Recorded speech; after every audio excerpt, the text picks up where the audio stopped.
गजरवा हो कि के ली ना मोरा गुथल गजरवा हो कि के ली ना।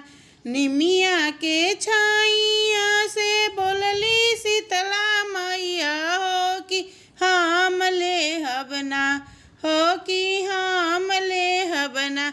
मालिनी गुथल गजरवा हो कि हम ले बिना मालिनी गुथल गजरवा हो कि हम ले बिना। तू त मायरिया हऊ आशा के गरीबवा हो कि के दीहेना हो कि के दीहेना। मोरा गजरा के दमवा हो कि के दीहेना मोरे गजला के दमवा हो कि के दीहेना। जवने रानियावा के मंगिया हम जुड़वैबो हो कि उहे दीहेना हो कि उहे दीहेना।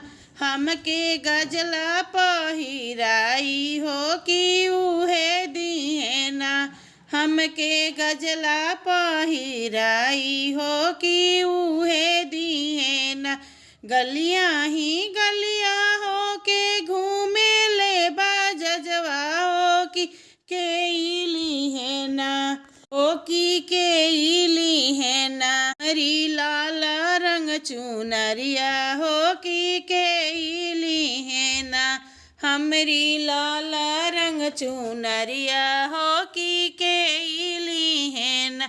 अपना मंदिरवा से बोले दुर्गा मैया हो कि हम लेबो ना हो कि हम लेबो ना। तोहरी लाली रंग चुनरिया हो कि हम लेबो ना तोहरी लाली रंग चुनरिया हो कि हम लेबो ना। तू त मायरिया हाउ आशा के गरीबवा हो कि कैसे देबू ना हो कि कैसे देबू ना। मोरे चुनरी के दमवा हो कि कैसे देबू ना। जवने रानियावा के गोदिया हम भरबो हो कि उहे दीहेना हमके लाली रंग चुनरिया हो कि उहे ओढ़ाइहेना हमके लाली रंग चुनरिया हो कि उहे ओढ़ाइहेना। गलियां ही गलिया हो के घूमे ले मनिहरवा हो कि के होली है ना। सुंदर चूड़िया लहठिया हो कि के होली है ना। सुंदर चूड़िया लहठिया हो कि के होली है ना। अपनी मंदिरवा से बोले काली मैया हो कि हम लेबो ना हो कि हम लेबो ना।